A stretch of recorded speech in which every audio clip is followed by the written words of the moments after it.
Health పరంగా అయితే మనం స్వీట్ తినకూడదు, కానీ మనుషులం కదా, ఇప్పుడన్నా కాస్త తినాలనిపిస్తుంది.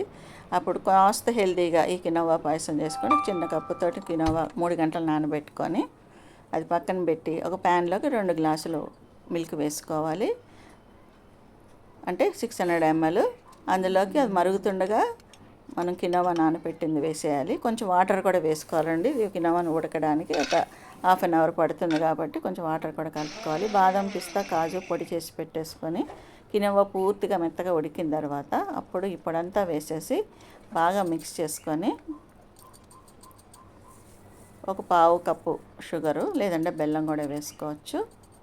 1 table spoon condensed milk just taste కోసం. అట్లానే సాఫ్రాను, ఒక పావు టీ స్పూను ఇలాచీ పౌడర్, నెయ్యిలో వేయించిన డ్రై ఫ్రూట్స్ వేసేసి బాగా మిక్స్ చేసుకొని సర్వ్ చేసుకుంటే ఎంతో టేస్టీగా ఉండే కినోవా పాయసం రెడీ అండి. తప్పకుండా ట్రై చేయండి. Please like and subscribe.